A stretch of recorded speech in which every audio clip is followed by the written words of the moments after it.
Hola. Oh. That's not very Austrian, is it? Hola. That's too funny. I can't believe I'm in the 190s. Like, I'm over halfway. That just blows my mind. Anyway, I'll give you a little bit of a flick where I am. Woo. It's a pool area. It's a little bit too cool to sleep. Swim, hard to sleep, to swim. And I seem to have lost my ability to speak. Isn't that pretty? So this is Vienna, ladies and gentlemen. It's a lot prettier at night when all the lights are up and just kind of has this magical kind of feeling about it, I guess. So I wanted to talk about travel, because that's what I'm doing. So I thought I'd give you my kind of 10 benefits of traveling. So there's 195 countries in the world, like amazing, right? And by the time we finish this little trip, we will have done 10 countries, which is exciting. I mean, some of them you're not in there for long. We're going to Slovakia for lunch on our way to Hungary. So you probably you don't experience the whole thing, but you get to dip your toes in, which I think is awesome.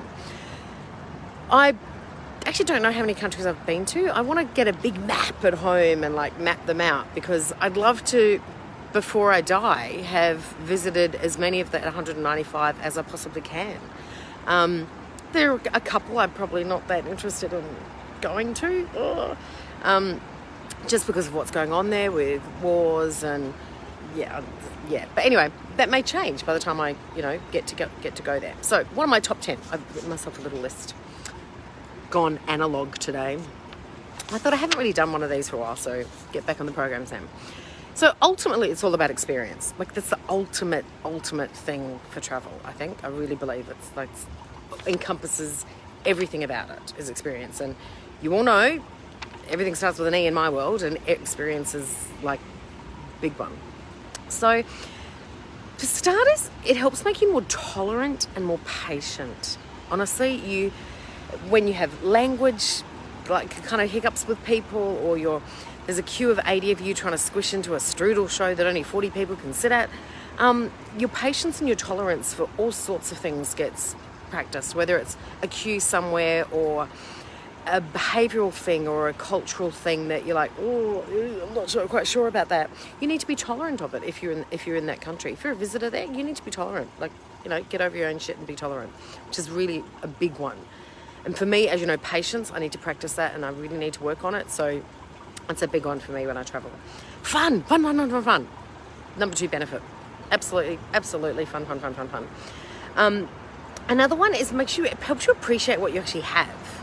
And I think that's regardless of whether you're seeing something that is an up level to your life or seeing something that you might consider below your level of life, is I can look at these really fancy pants stores and go, no, I really appreciate what I have. That's just not of interest to me.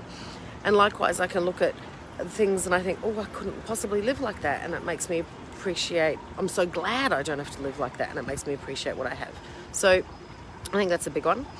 Education. Massive education. I'll go home, we'll both go home, being able to say a few more words in different languages that we weren't able to say before we came. And I'm becoming a history buff on this trip.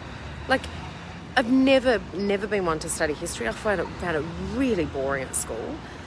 Even Elodie pointed out, she'd probably love history a lot more if they did more excursions. Luckily for her, I said, you're at a school where you get to make that as a suggestion. Because it's true, you walk into a room in a palace and hear about someone's life, and you want to learn more. Whereas you just read it in a book, it's next, because you don't have that connection. Helps you reconnect with yourself and disconnect with your daily life, which is, I think, really important for all of us at some point, every single year, every couple of months. I think we need to disconnect from our daily life and reconnect with ourselves. So that's a big one. Not being on social has been huge for me. I pop in a cake probably 5 minutes a day, and my life, that is it. What else is going on, don't know.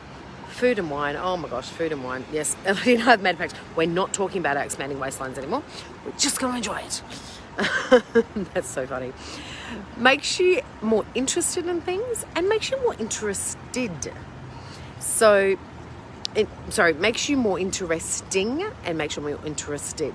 Because the more you learn about other places and see other things, the conversations you can have, the thoughts that get provoked in your mind about history, about current affairs, about architecture, about all sorts of things, makes you a much more interesting person, and you become interested in so many more things.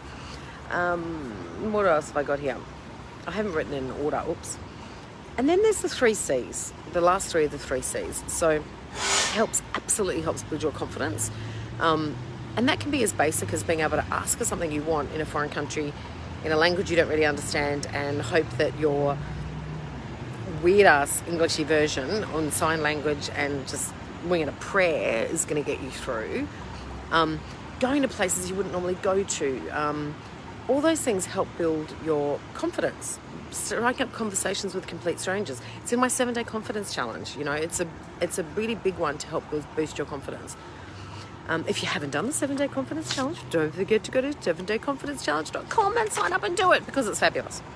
And yes, you get to strike up conversations. Creativity, it sparks your creativity. Writing, drawing, just even the business ideas I've had on this trip have been incredible. And it's actually been hard to go, not working, don't do that now, Samantha, don't do it now. But it's sparked the thought in my mind. So I've made notes and kind of gone, I'll park that and think about it later. But I've definitely become more creative.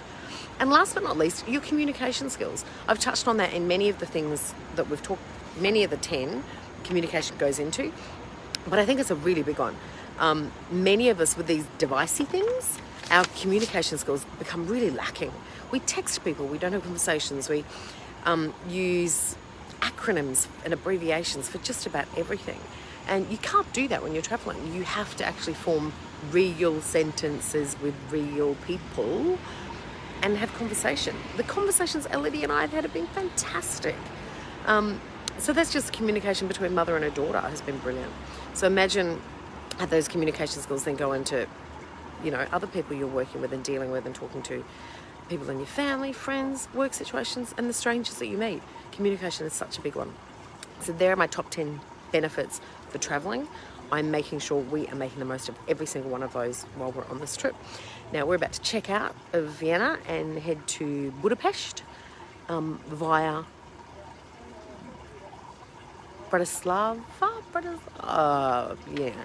Slovakia on the way through for lunch. Cool. And it's been funny trying to find vegetarian restaurants for Elodie. Not that easy. Going back to the communication, that's a big one. And that's a tolerance thing as well, you know. It's in a lot of these countries, it's they eat like every part of an animal. Nothing goes to waste. So that's been hard for Elodie to see. So she needs to be more tolerant of, you know, that's how people do things here, and that's okay. So we're off to get on TripAdvisor and find a great vegetarian place for lunch. Mwah.